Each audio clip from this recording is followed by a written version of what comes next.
I thought it'd also be fun to shoot it here since I'm now also a Midwesterner.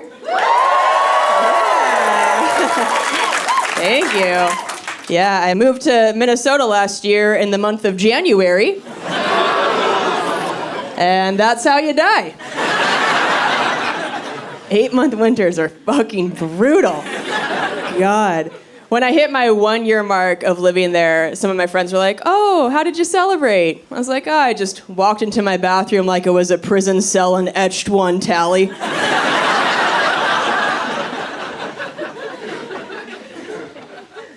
I did learn a lot by moving there then. I learned that God forbid you try using a bidet there in the winter. That water feels like local anesthesia. Did not feel my beehole for 5 months. It's such a weird state. Right when I moved there, I turned on the TV and there were commercials for vacations to Alaska. And that's when I knew I fucked up. I was like, oh, these are broken people. If Alaska is their Cancun. Living in Minnesota and going on vacation to Alaska is like owning a Nissan Sentra and going on vacation and renting a Nissan Sentra. That's the same terrible shit. I moved there to live with my boyfriend, so that's why I did it in January. Because winter sucks and it's better when there's somebody inside you. Thank you, one horny woman. Yeah. I appreciate you. Minnesota was a tough sell, though. I found out also when I got there that they have some of the highest state taxes. I was like, for why? You're cold and expensive?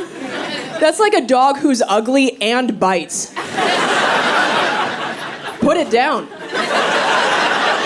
Let's get out of here. Skedaddle. And I moved there from Washington where there are no state taxes. So now anytime my boyfriend tries to start a fight with me, I'm like, oh, let me remind you that being your girlfriend now costs me $38 a day. Your dick is a very expensive toll road. Let me set the thermostat to 72. Fuck off. Let's pick our battles today. You know what I mean? Like, you know how some girls can, like, really cute flirt? Not me. I'm New York aggressive with it. I'd be like, yo, I like you, son.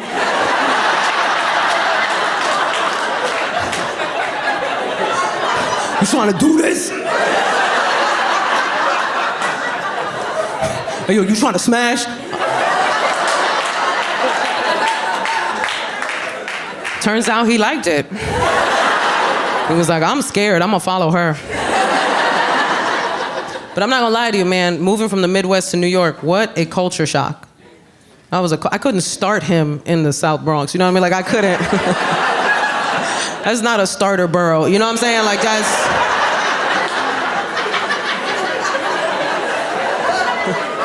Right? We don't start people in the Bronx. We end them.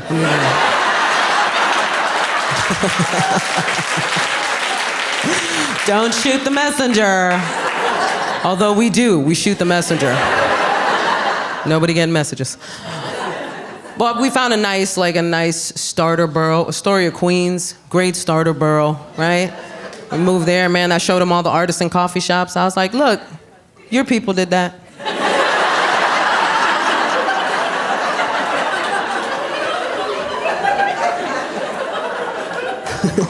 We moved to this nice, quiet neighborhood, or so we thought, till one day we were driving around and a fight broke out in the middle of the street. 2 grown men started beating the crap out of each other. And my sweet Midwestern husband was like, oh no. I should do something.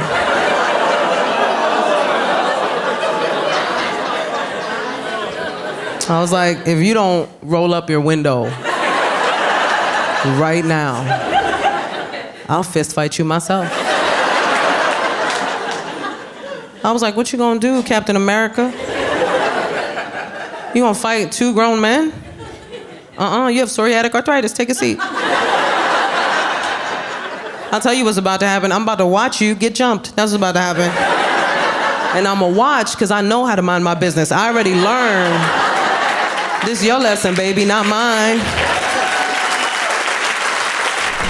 So I think we can agree I'm not a laborer or a farmer. I'll tell you what I do for a living. Travel. It's tougher. It's harder than all the other stuff. It is harder than ironing or whatever. I mean, there's a lot of stuff you guys don't know about. You ever had an out-of-town haircut? Terrifying. Because sometimes, you guys probably just go to the same person. Sometimes I'm gone for 8 weeks. I just got to walk into this place that I have never been before and say, hey, can somebody cut my hair? When you do that, you're not getting their best people. They got appointments lined up for the day. They're like, I guess Tammy can take care of it. Tammy's like, I get to do it.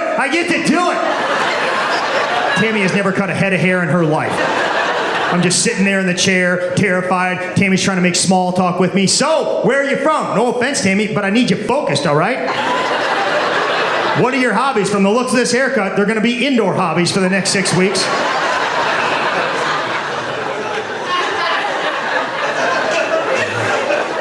The travel's tough, man. It's tough. It's really tough. I travel on the weekends and I stay in hotels. That's fortunate. I'm lucky. A lot of times they're nice, but that's when the groups are in the hotels. The groups, like the soccer kids, I hate them. I hate them. They just take over the hotel. It's like they think they own the place. They put signs up on all the doors. Good luck, Connor. Good luck, Charlie. Good luck, Lincoln. I came home one night late, and this really happened, from a show, and they accidentally put a sign up on my door that said, good luck, coach. For about 6 seconds, I was like, did I agree to coach a soccer team? What I did do is I posted a cut list on my door. Is it the following team members turn in your uniforms and leave the hotel immediately? Connor, Charlie, Link. I knew all their names because they were on the door, right? You're all bad at soccer. Go home. Find a new activity, preferably one that does not involve travel. Man, I was in a hotel on a weekend, and there was a farm group there. The junior farmers. You guys know about these guys? The FFA? Yeah, you know the FFA? Yeah, the Future Farmers of America. The future farmers. I was in Indianapolis. There were 50,000 future farmers there. There's not that many futures in farming, okay? They're lying to these kids. Some of them are going to be future Walgreen workers of America, and they all wear the same blue corduroy coat. They got their name on the front and their town on the back, and it's just, those are the same coats they wore when I was in high school. Come on, FFA. Arby's gets new uniforms every 2 years. I think the guy that founded FFA grossly overestimated how popular it was going to be and made a volume deal on those coats. You knock a nickel off each coat, I'll take $7 million. Can we get new coats? I'm still sitting on $6.98 million. But I want to say this about the FFA kids. They're the nicest kids you will ever meet. For teenagers, they are the nicest kids. But, there's too many of them, okay? There's too many of them. They clogged up the hotel. The whole hotel was just corduroy. Just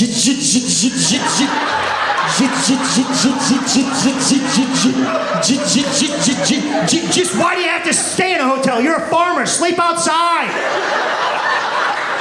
I had to wait for an elevator for 30 minutes practically. I'm like, it's not a grain elevator. What are you unloading? Wheat up there? I came downstairs to get my Starbucks the next morning. It was like 50 farm kids in front of me just taking their time. They don't make corn lattes there, Bean Picker Jr. Pick something. Wrong choice of words with you guys. Select something. They did their best. They did. As most immigrants do when they come to this country. Yeah. They got no choice. They got no choice. My parents left Iraq with nothing.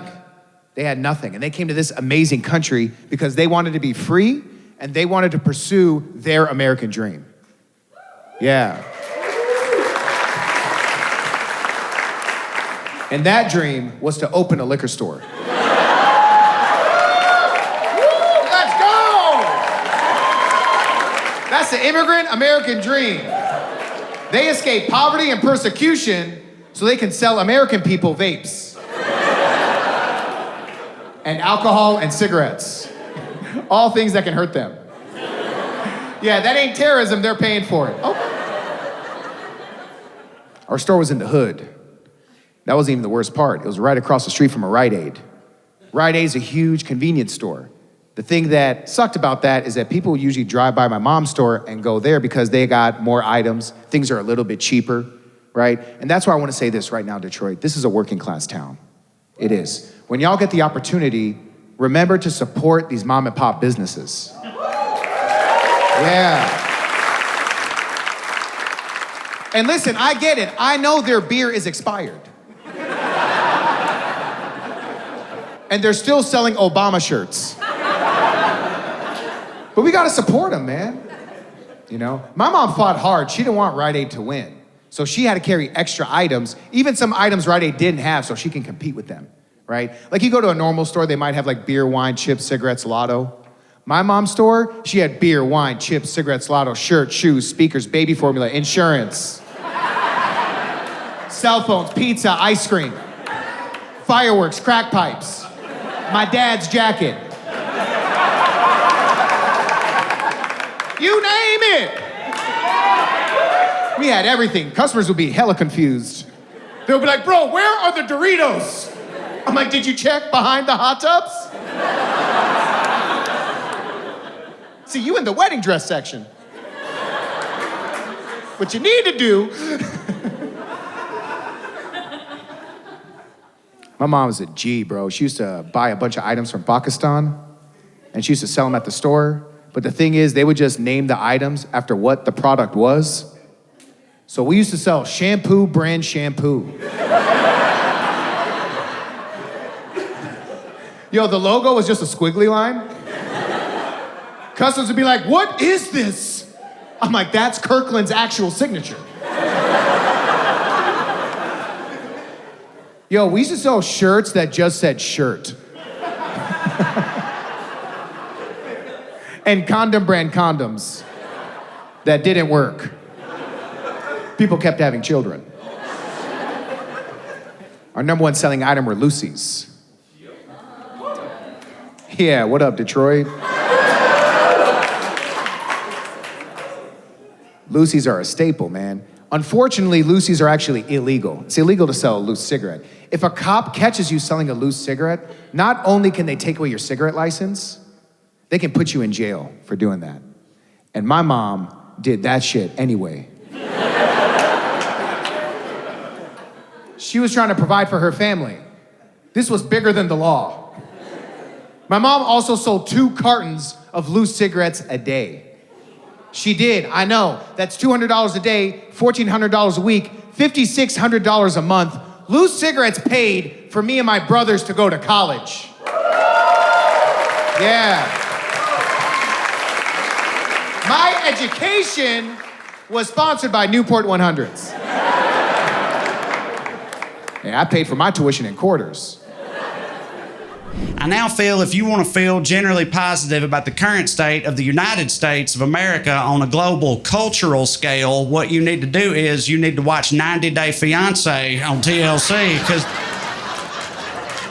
because you watch that shit and you realize America must be doing something right, dude. Because people all around this world are lining up, doing whatever it takes, throwing it all the way just for the chance to make it somewhere in the Midwest. They don't give a fuck where they end up, dude. They'll do anything, up to and including marrying the biggest jabroni in the state of Ohio, gladly. They'll interview this guy on there. He's like, yeah, my name's Jason. I'm a 35-year-old dodgeball coach. And ever since my mom kicked me out, I've been looking for Miss Right, you know, like the type of woman that knows how to load the dishwasher and keep her mouth shut during Buckeyes games, that type of thing, right? And you're listening like, I don't like your chances, Jason. You don't seem like much of a catch to me. Then they cut to some beautiful girl in Estonia or somewhere like that, just like, Jason is man of my dreams. I often fantasize about being with him and eating hamburger helper off of pepper plate. In the Shangri-La known as Dayton, Ohio. Our hometown was so country, man. We used to have drive your tractor to school day. Swear to God. Do you guys remember School Spirit Week?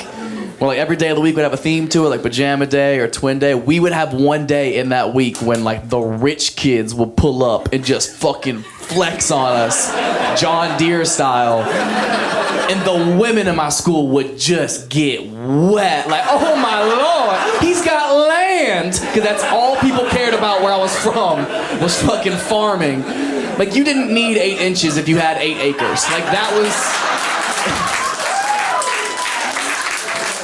was the biggest flex you could come with. You couldn't compete with a farmer. If he's plowing land, he could plow your bitch, straight up. Like, there's just nothing you could do. Nothing you could do.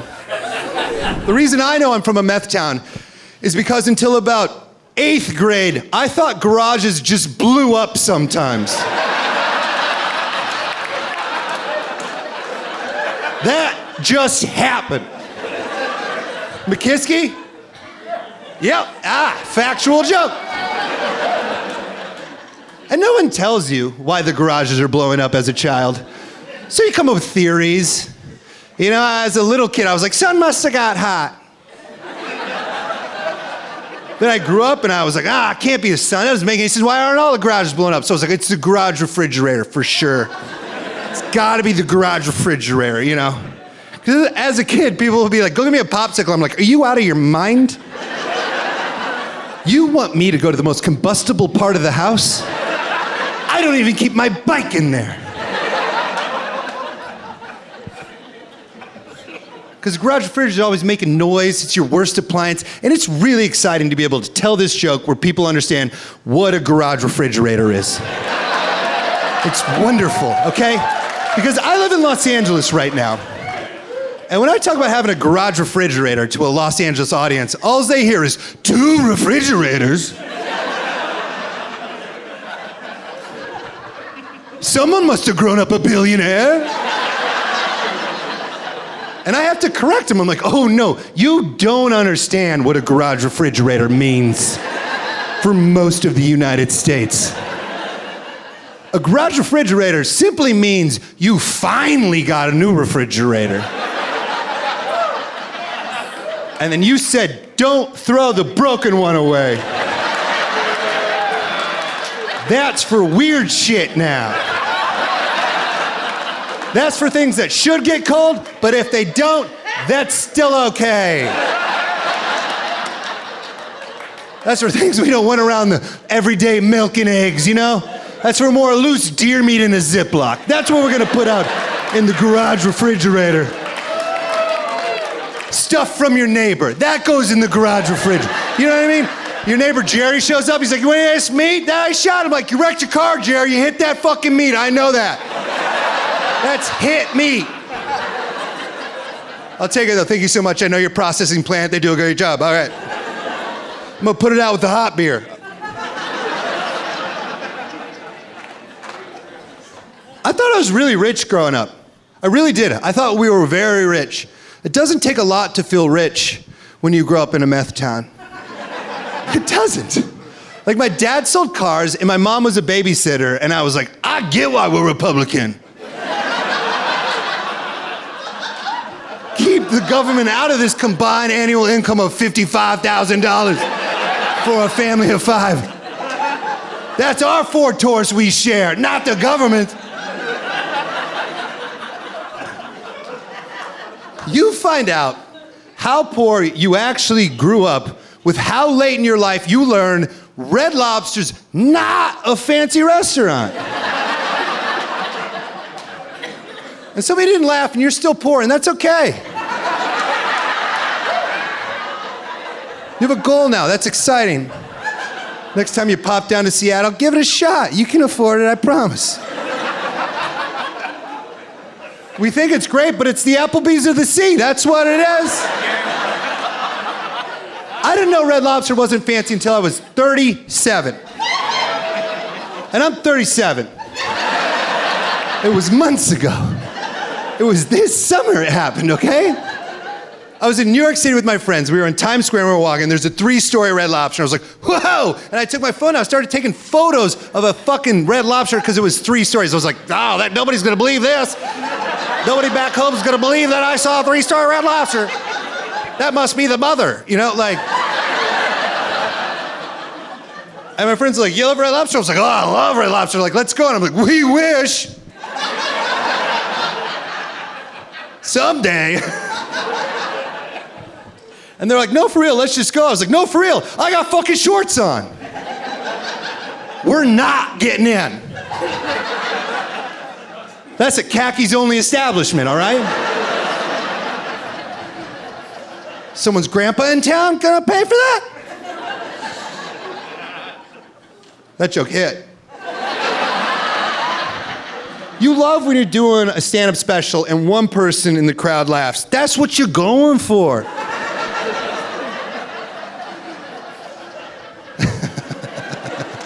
I connected with one guy, and we filmed this, and we flew the whole crew to Alaska.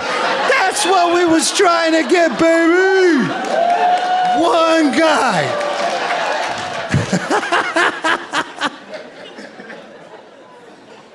I grew up in like a Big Lots part of the United States. Do you guys know what Big Lots is? Yeah? Who doesn't? Who doesn't know what Big Lots is? I'm gonna explain it to you guys, and congratulations. You lucky bastards. I'm gonna explain Big Lots to you. Imagine Kmart in the middle of a divorce. That's Big Lots. It's like an unshowered Kmart. You woke up, you know? Like you walk in and you're like, are you open? And it goes, your dad took the shelves.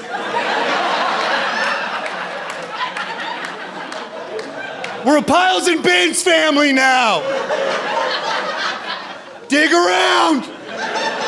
That's Big Lots slogan if you don't know. Dig around. You want a DVD? Check the spoon aisle. I don't know. This was a yard sale till someone built a prison around it.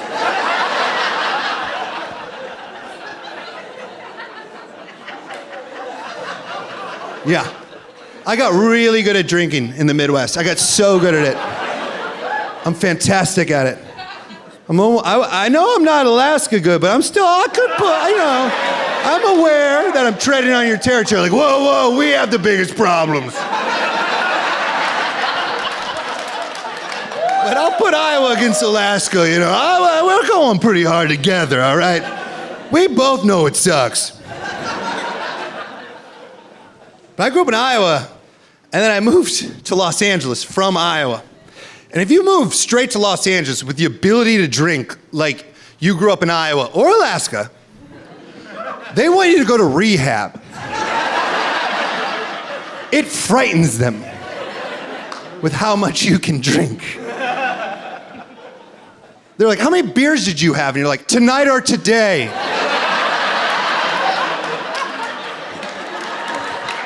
Like, you drink too much. I'm like, have you met literally everyone I've ever met?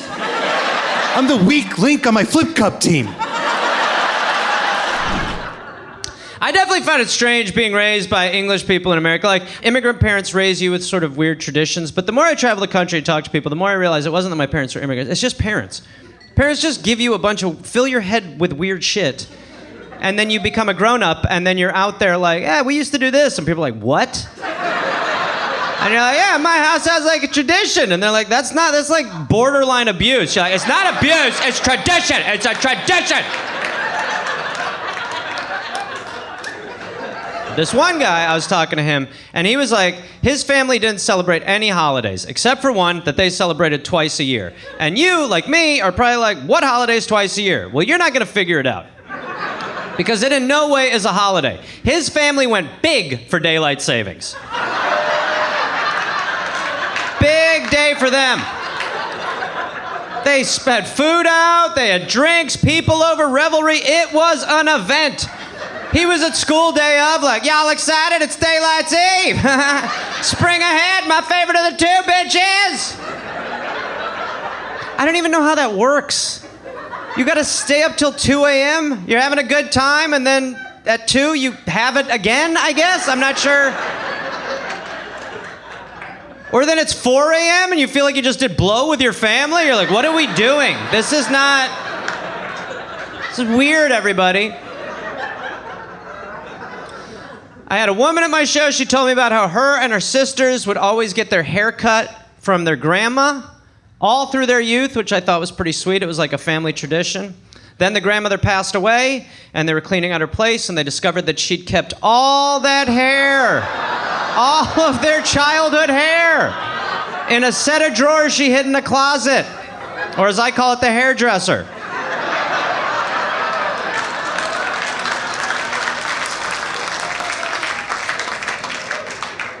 I love that one, though. That's the best. That's the best. Dying with that leave behind. You just have you're like, Grandma, why? She's like, bye-bye, bye.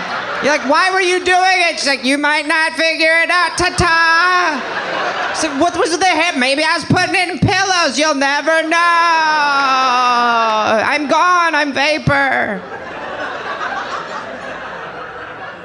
But my favorite one was I was at a show and I was like, anyone got any weird traditions? And this guy goes, I got one, birthday chicken. I was like, sir, you talk until you're done. Get him a microphone. What did you just say in a room of people? Birthday chicken? I was like, what is birthday chicken? And birthday chicken, it turns out, was in his family, they invented like a birthday Santa. The birthday chicken. Sort of this mythical, generous fowl whom he believed to be real.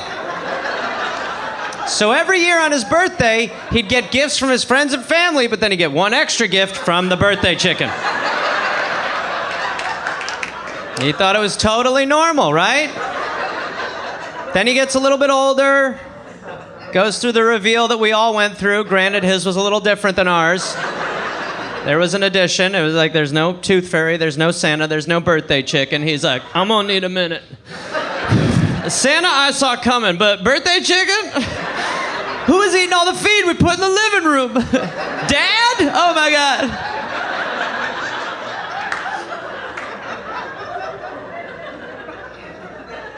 Then he gets a little bit older, he goes to high school, gets his license, goes to prom, goes to college. First semester, freshman year at college, in his dorm, it's his roommate's birthday. And he's like, his parents live far away. They might not have time to get him a birthday chicken gift. I'll do it. Because what I failed to tell you is what they failed to tell him. That they were the only people that did it. See, he knew it was bullshit. He just didn't know that it was only his family's bullshit and that they'd invented the bullshit. That part never got revealed. So he's just handing this seeming stranger a gift with a card, and this dude just opens it and he's like, love birthday chicken.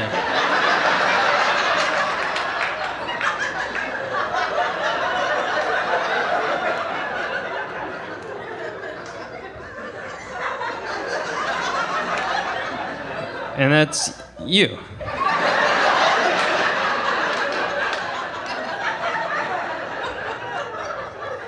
Thank you, birthday chicken. I love my sweater. Anyone have anything like that you can think of, like little granted, birthday chicken sets a high bar, obviously. Yeah, what do you got? My parents sent me a letter from Santa saying he wasn't going to come visit anymore. What? Fucking amazing. Oh, my Lord. Dear Bradley, I hope this letter finds you well. It won't soon. You're still a nice boy, but I'm done with you. What? What did the letter say? It was just like, it's time for us to part. So your parents were like,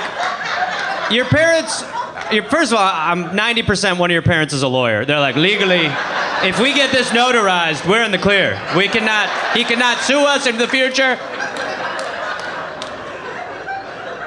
So then you have the illusion that Santa's real, but he's just done with you specifically, which is almost worse.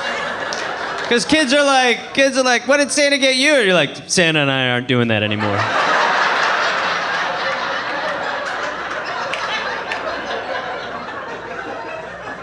I've got a lead on a birthday chicken, which is actually...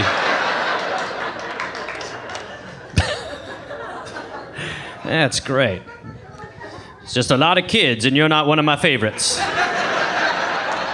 Santa sent me a restraining order. Yeah, look, you were being an asshole to him. He said no more.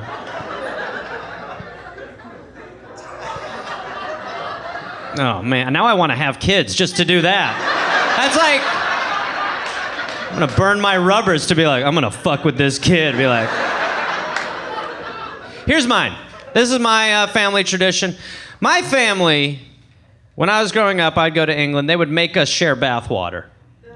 Yeah. There was like, I was raised to believe that was totally normal to share bath water with relatives.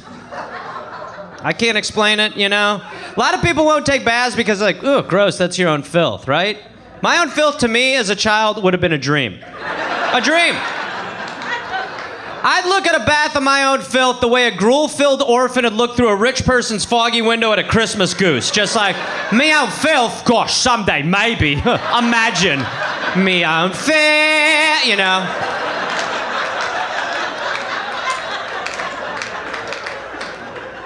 It's crazy.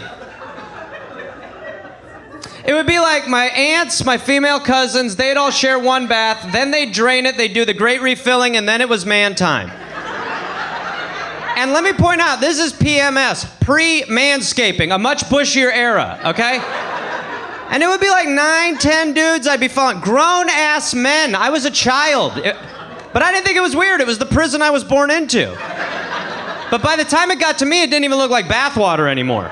It just looked like ramen at that point. It was just like, ugh.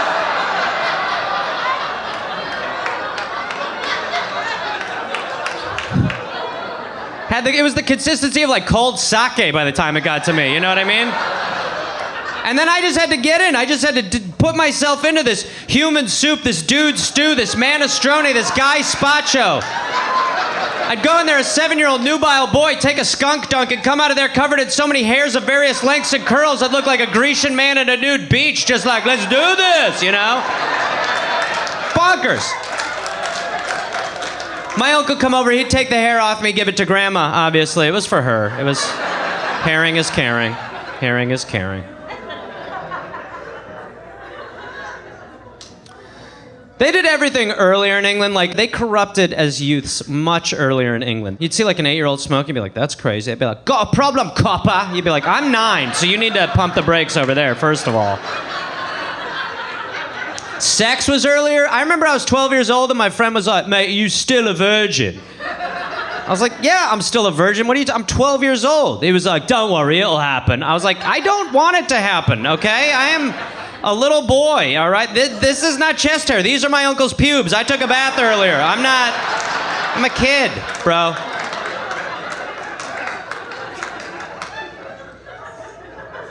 Weed was earlier too. Weed, yeah, 12, 13 was when we started smoking weed there. The way we smoked weed there was different than how we smoked weed here, though. The way I learned to get high in England was through what they call rising blowbacks. Now, I know it sounds weird, but it's just when your buddy sucks your dick in a hot air balloon. That's all it is. It says, guys, it's European. It's like pastries for breakfast. It's their way. It is their way. No, what it is someone takes a joint, right? Someone takes a couple hits off the joint, puts the lid end in their mouth, then blows through the back. Then you suck that in. Then someone picks you up by your sternum till your feet are off the ground, lowering your oxygen levels. And by the time your feet hit the ground again, you are real high, real high. So imagine the first time in the States when someone wanted to smoke with me. You know, like, you want to get baked? I was like, well, yeah, but we're going to need to get a few more fellas over here, Chad. I mean, we'll hurt our backs.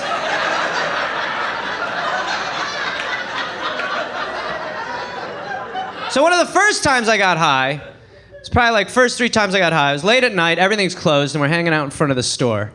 And I'm just laughing my ass off. We're having a good little time, you know, and I'm just laughing. I tap the store window. Nothing aggressive, just give it a little tap. And my friend Richard goes, don't, Gareth, you lima guaf. And I go, don't call me a lima guaf. And everybody laughed. But they didn't laugh when he said it. They laughed when I said it. And I wanted to know what was going on, but I couldn't ask because I was high. So I was just like, yeah, you don't call me a lima guap. What is it? Never mind. But I wish I'd asked because it became like a nickname. People started calling me Lima Guaf. Yeah, for years. People, I'd get into town, people would be like, hey, Lima Guaf's here. I'd be like, you're damn right I am. That's me. I'm him. They'd be like, you all right, Lima Guaf? I'd be like, doing good. Little confused still, but good. Lima Guaf's good. Years went on. Till one night, I was at a party, and my cousin introduces me to a guy who was there that night. And he goes, no, I remember you. You're Lima Guaf. I was like, yeah. So then I waited until I had a moment, and I cornered him. I had to know. And I go, hey, why was that so funny? He goes, what funny, Lima Guaf? I said, why was it so funny when I said, don't call me a Lima Guaf? He said, well, because you hit the shop window, and Richard said, don't, Gareth, the alarm will go off. And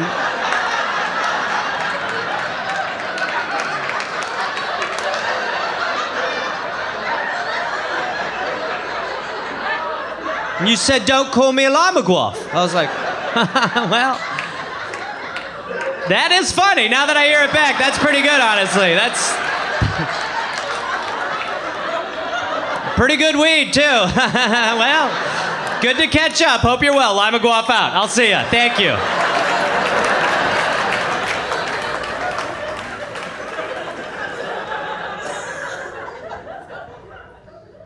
Together? Yeah. How'd you meet? Tinder, nice. How long you been together? 4 years. 4, fucking A, that's pretty good. Yeah. About half the room cares. She's excited. Anyone got a weird way of met? Who's a couple who's got a weird way? What do you got back there? Go ahead. We met at a festival in Eastern Oregon, like a small, less than 2,000 people festival, serving bar at Clown Night with clown noses on. You met at Clown Night? Yeah, okay, relax. Quit acting like I'm the crazy one. Like, yeah, we said that. Clown Night, dumbass. We met at Clown Night. And then you have noses on at Clown Night? Yeah, duh. What you think makes it Clown Night, stupid man?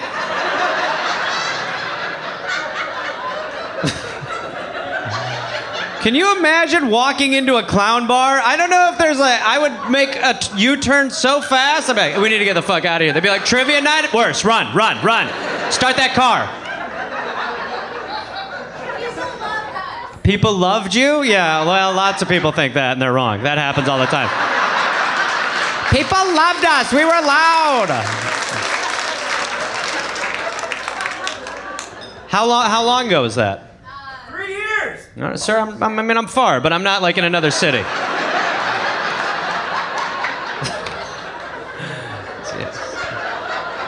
A trained actor. 3 years! 3 years next March! You are a clown? You're still a clown? Huh? You got it on now? It took a second. I had to get the bar through it. I'm sorry. You had to get the bar through it? Is it like a barbell for your nose? Is this like a Saw movie? Is this a show? Who has life? Oh, my lord. This is like feeding an animal that won't leave you alone. This is like, where you're like, all right, go. Get the fuck out of here. I put out milk one night. I'm not your daddy. I have a cat. I can't have more. We can't have more than one clown in this room, and I'm the clown. Sir, I almost want you to keep going so I can actually shout at one of my shows, get that clown the fuck out of here. But to keep my sanity, I ended up doing stand-up at night. And I developed this character who, instead of taking all the things that people said I was doing wrong in local news and fixing them, which I did, and I still got fired, I took all the things people said I was doing wrong and I doubled down on them. And that is where the Man to Walk Minute character came from. Thank you. But it wasn't called the Man to Walk Minute yet. That happened when I was doing a bringer show at the Comedy Store in LA. And a bringer show is where you bring all these comedians together who can't sell tickets, and they're like, invite your friends. And I not only invited my friends, I bought tickets and I gave them away to my friends. And they still didn't show up. But all the other comedians had friends that loved them, and they showed up. And I said to this packed house at the Comedy Store in LA, I said, is anyone from the Midwest? And a bunch of people raised their hands. And then it says, anyone from Wisconsin? And one guy had his hand up. I says, where are you from, sir? He goes, I'm from Manitowoc. Okay, how do you like LA? He goes, honestly, the old-fashioned suck eggs. You are from Manitowoc, sir. And that was the guy I named the Manitowoc Minute after. Speaking of the Manitowoc Minute, welcome to the Manitowoc Minute, the most trusted news show in all of the Midwest. This week's episode is sponsored by the Valparaiso Vasectomy Clinic over there in Indiana. They got a special going right now. Get one side done, the other side's a freebie. In office, no scalpel. No. They're just using the hacksaw they borrowed from Carl's truck and trailer repair.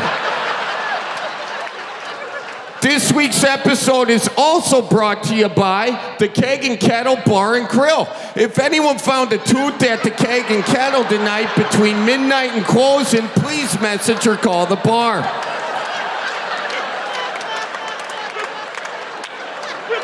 Now, I don't want to get political here, but this is why you always wear your mask to a bar.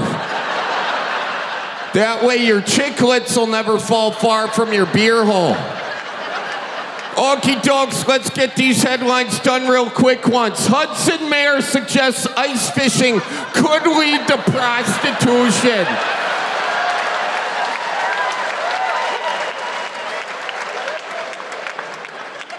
Some of you are skeptical, but no, I got video evidence of this. Additionally, if you open this up to ice fishing, while on the surface it sounds good, sure do. Then what happens next year? Does someone come back and say, I want an ice shanty? Oh, yeah. On Hudson Springs Park for X amount of time? Yeah. And if you then allow ice fishing with shanties, catch more fish. Then that leads to another problem. Walleye depletion. Prostitution. Huh? Now you've got the police chief and the police department involved. Guy, what kind of bait are you using? Just data points to consider. Yeah, no. But there's been a development in the story, ladies and gentlemen. Ohio mayor quits after going viral for saying ice fishing leads to prostitution. He's done so. In other mayor news, Hartford mayor faces opposition after fumbling gun at meeting. Mayor Tim Mahalik handgun slips from his pants with a thud. The gun is seen dropping here in slow motion and highlighted before Mahalik quickly picks it up. Always dropping things. Whoa. Always dropping things? I'm sorry, but that is what you say after you drop your iPhone 11, not your Smith & Wesson, okay? Now, somehow, he won re-election. This guy don't know how to conceal or carry, but he won re-election. And this wasn't the first time he fumbled his gun either. That video came to light after he fumbled it again inside a sheriff's department or something like that. I'm like, geez Louise, where did you get your concealed carry? The Chicago Bears? What's going on? Oh, yeah. Do I got any Bears fans in the audience right there? You know, I know. Oh, don't boo them. Don't boo them. Your losses are our joy, and I thank you for being here tonight. I do. Let's keep her moving. South Milwaukee home sold with 4 toilets right next to each other. That's called a number 2x4. Where's the beef? Cow spotted at McDonald's drive-thru. This guy then took his aquarium to a fish fry. Kohl's says it's no longer a department store. Now, folks, this is actually very problematic for me. I didn't read the article. I don't know the details, but this is not good because for the past 10 years, when a bunch of yous have been investing in Bitcoin, I myself have been doubling down on a different currency, Cole's Cash, and I am very concerned about my investment portfolio. Let's keep her moving. Please respond to Marshfield woman acting like a deer. What was she doing? She was running out into traffic just looking at Corollas. Speaking of deer, Walmart employee tackles deer. Now, if you want to get a job at a Walmart anywhere other than the Midwest, it's a pretty simple and standard application process. They want to know, are you a people person? Are you good at counting money? You get your ass over to Baraboo, all they want to know is, hey, when was the last time you mounted a doe? Let's see the 4-point stance. Frank, we got to keep her, I tell you that right now. Jeez Louise, Tiff, you're hired. Let's keep her moving. Other deer news. Herd up. Oshkosh bar damaged after herd of deer scatters on patio, crashes through window, but at least the happy hour's a buck off, you know? Let's keep her moving. Wisconsin Dairy breaks own record for longest string cheese.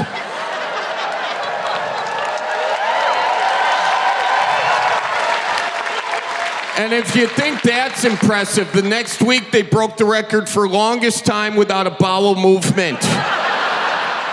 Let's keep her moving. Arcadia raccoon is in the middle of the road.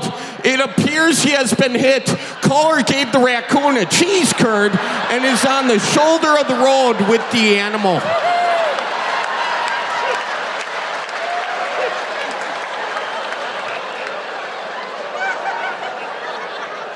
Sometimes we get so Midwest nice, we also get rabies. And that's just the way it goes, folks. So let's keep her moving. Oh, this is a doozy.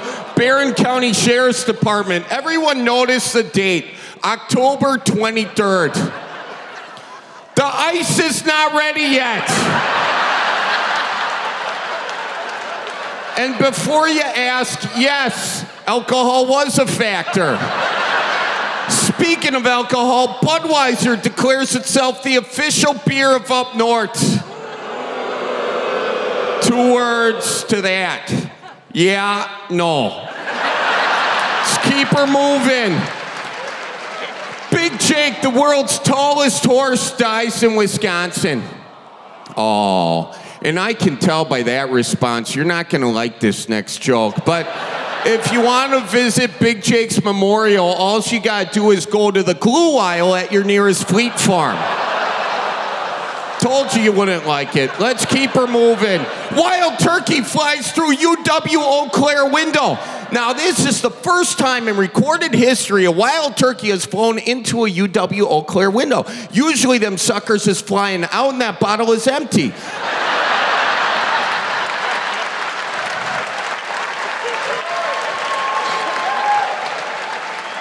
And it is time now for the Craigslist kicker.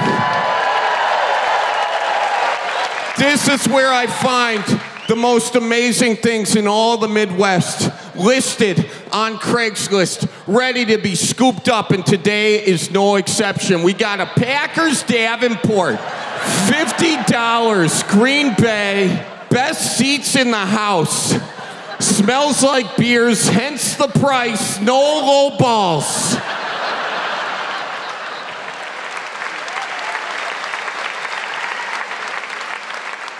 Well, folks, I hope this was the best minute of your life. As always, go Packers, and God bless you all. Now, I did my first Man to Walk minute back in 2017, and I did it not expecting to do a second one. But all of you liked it, and you shared it, and there were so many good views on it. I was like, well, geez, Louise, I got to do another. And I want to thank all of you for being the reason I'm up here today. So thank you all so much. Thank you so much.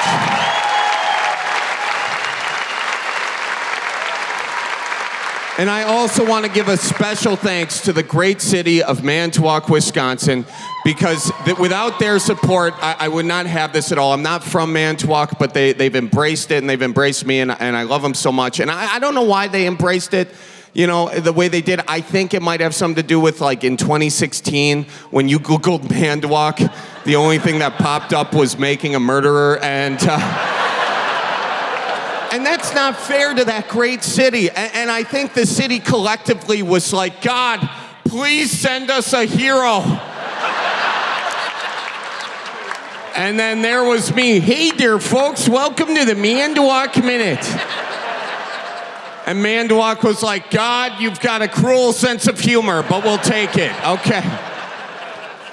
And since then, I've been trying to spread the wisdom of the Midwest throughout the land. And that, yes, there's so much wisdom here.